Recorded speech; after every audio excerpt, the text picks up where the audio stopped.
os professores aqui da mesa. Eu vou partir para uma questão mais filosófica, para tratar da filosofia da criança, uma problemática que eu percebi na própria leitura, na própria reflexão. Eu trabalhei com crianças, assim que eu terminei o curso de filosofia, eu fui dar aula para criança, inclusive aula de filosofia.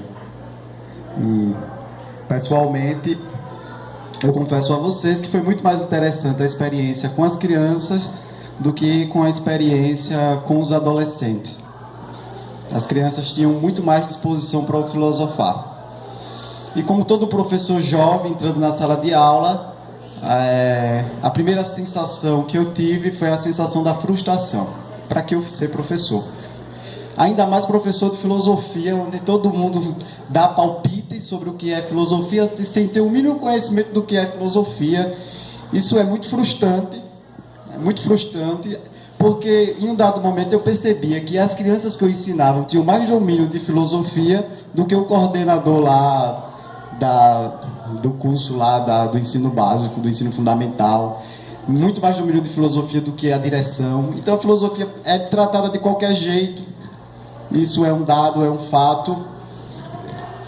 E observando isso e o comportamento das crianças, eu penso que encontrei numa obra de Heidegger uma problemática em torno da filosofia para a criança. Parece até uma questão emblemática, né? Você tratar de um autor contemporâneo que discute, que tem a possibilidade de clarear algo para a formação do indivíduo, para a formação da infância. Há 2 anos atrás, eu participei de um evento em Montevidéu sobre filosofia para criança.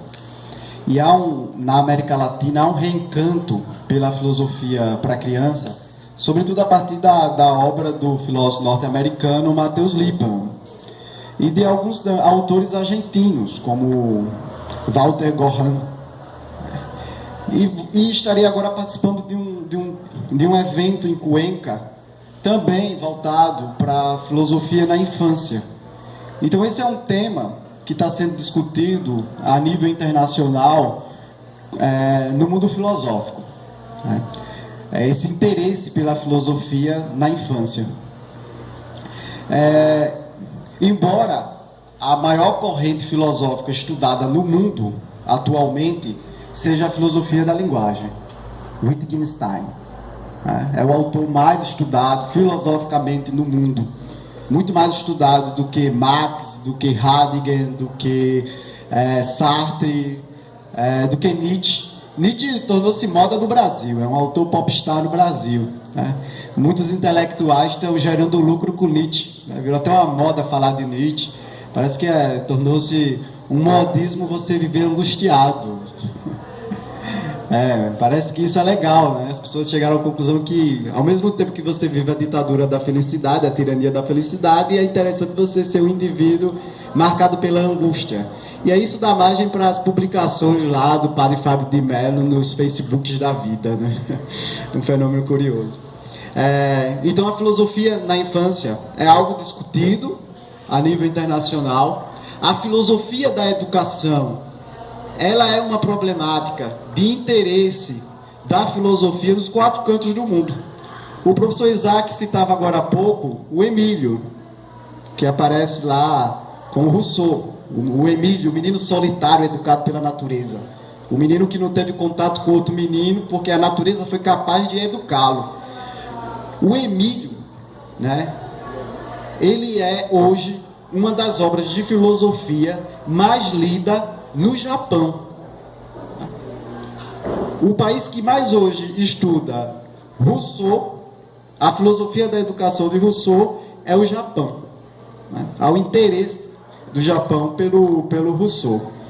E aqui no Brasil, Rousseau também desperta o interesse pelas contendas pedagógicas.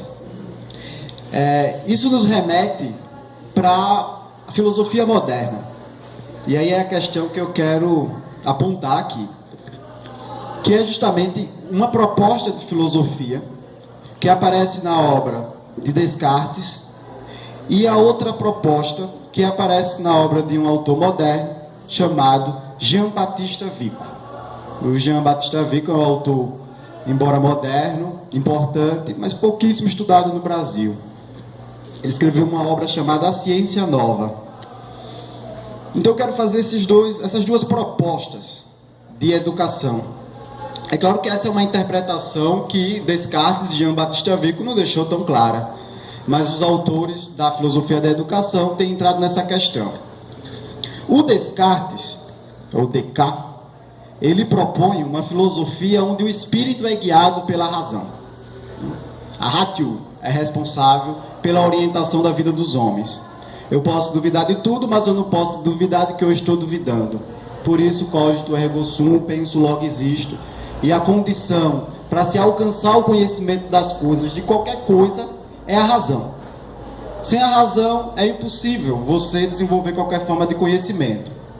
Consequência desse pensamento: a criança, ela deve ser educada dentro de uma estrutura racionalizante, onde não há espaço, por exemplo, para o lúdico e para a brincadeira.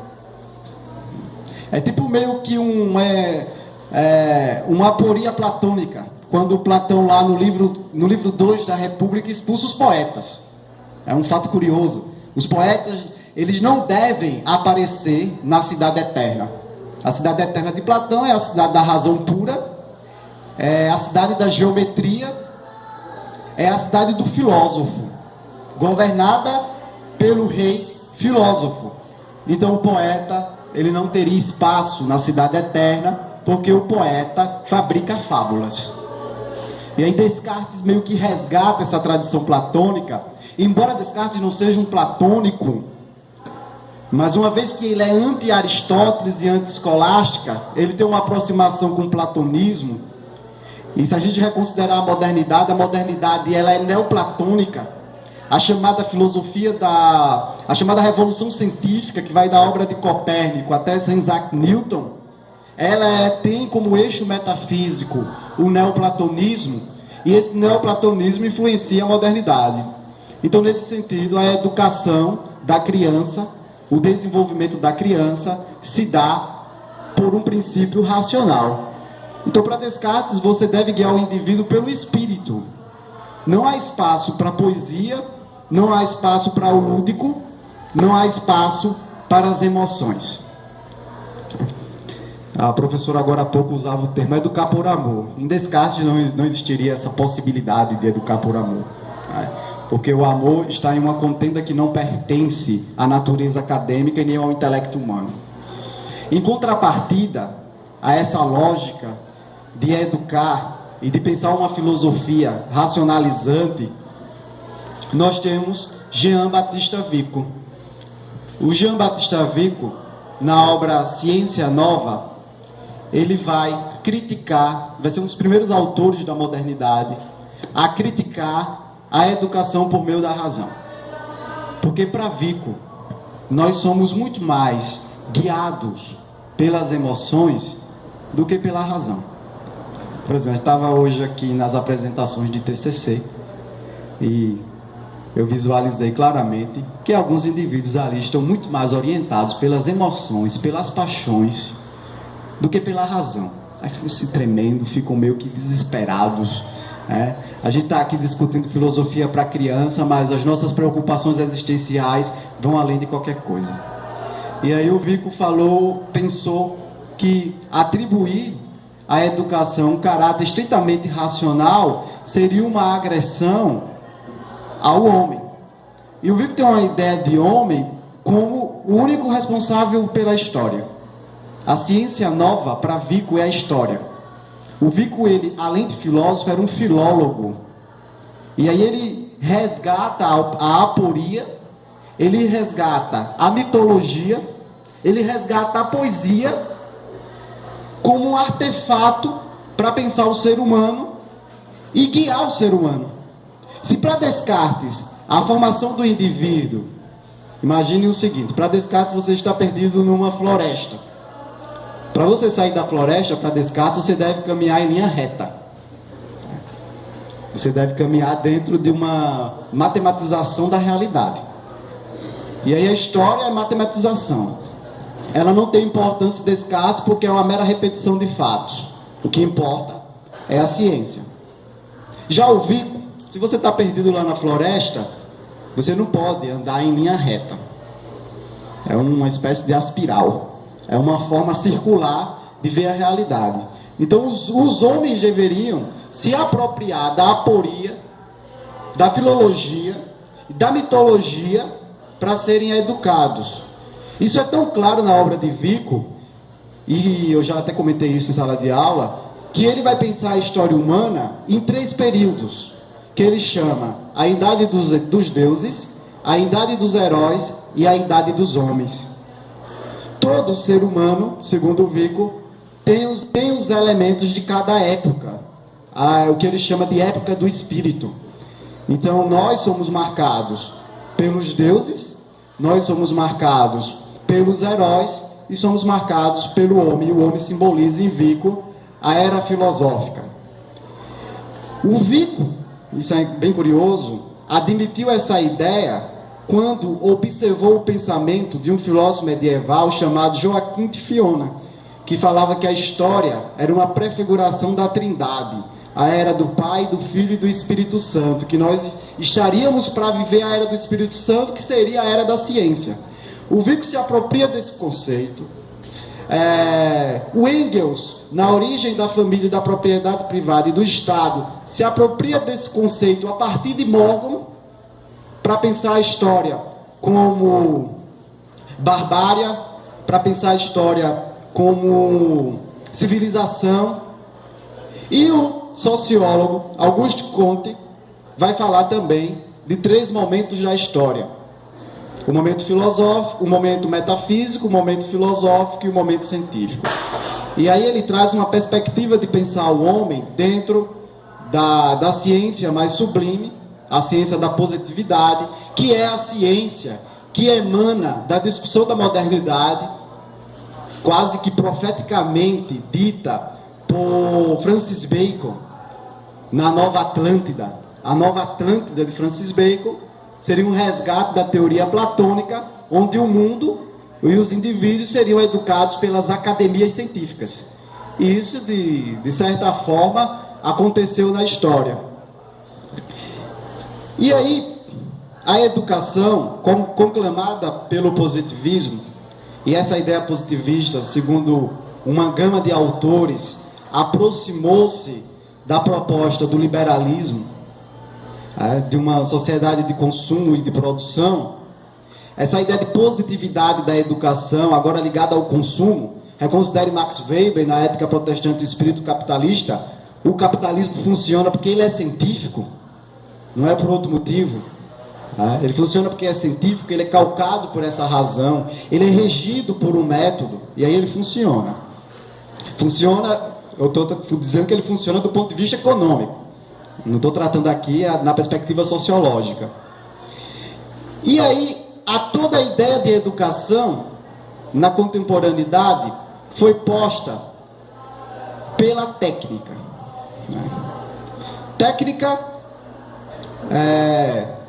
A técnica não no sentido corriqueiro do que é técnico. O Heidegger deixa isso claro em uma obra chamada A Questão da Técnica. O Heidegger afirma que o grande problema da técnica é que nós analisamos a técnica de forma técnica. A gente nunca pensou a técnica de forma não técnica. Assim como a coisa. Ele fala que a gente analisa a coisa a partir da coisa.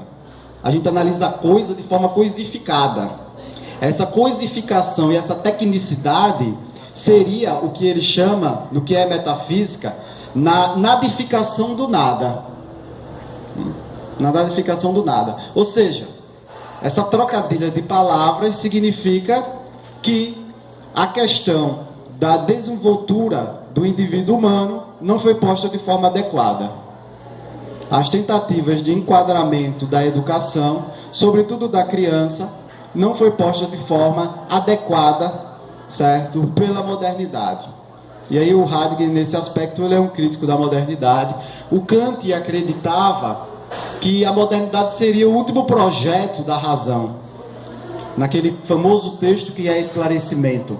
Os homens chegaram à maioridade, a ciência vai dar conta da condição humana, A ciência se desenvolveu a tal ponto que vai libertar os homens das suas angústias. O liberalismo produziu riqueza suficiente para todos os seres humanos. O problema da humanidade não é falta de riqueza. A gente tem riqueza suficiente para todo mundo. Então isso é um projeto moderno e científico que passa pelas correntes que pensam a educação e que pensam o desenvolvimento da criança. E aí no início do século XX, e aí eu visualizo Heidegger, especificamente o Heidegger na fase do Sein und Sein, a famosa e principal obra de Heidegger, O Ser e o Tempo. Ele vai visualizar a crise do mundo moderno. E ele começa a analisar a crise pondo uma questão fundamental, que é a questão do ser.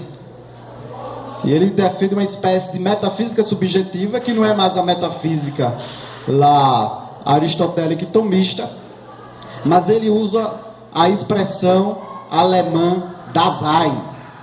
O Dasein é o homem jogado no mundo. Então essa é a primeira constatação do Heidegger. Nós somos jogados no mundo, jogados na realidade. E a problemática, como dar conta dessa realidade? Nós vamos dar conta dessa realidade se apropriando de um discurso de correntes, ou um discurso cismático. Vejam que, quando a gente pensa a pedagogia, ou a própria epistemologia, a gente estabelece um ismo.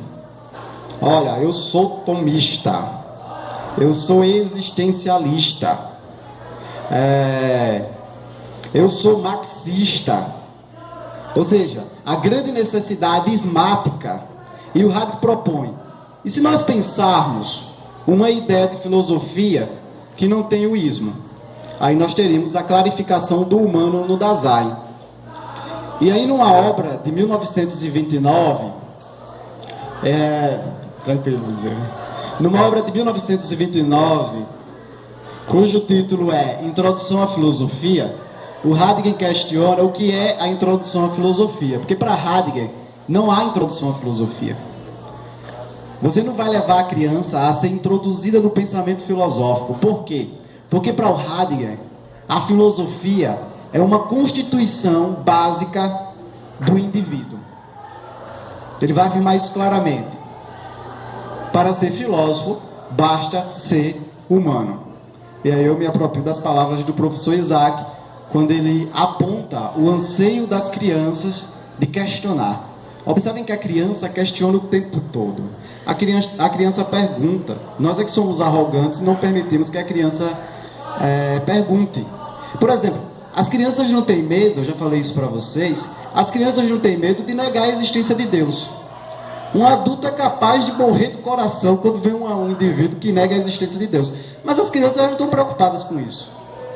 E aí eu falo isso no sentido da problematização. A criança tem uma disposição para problematizar a realidade.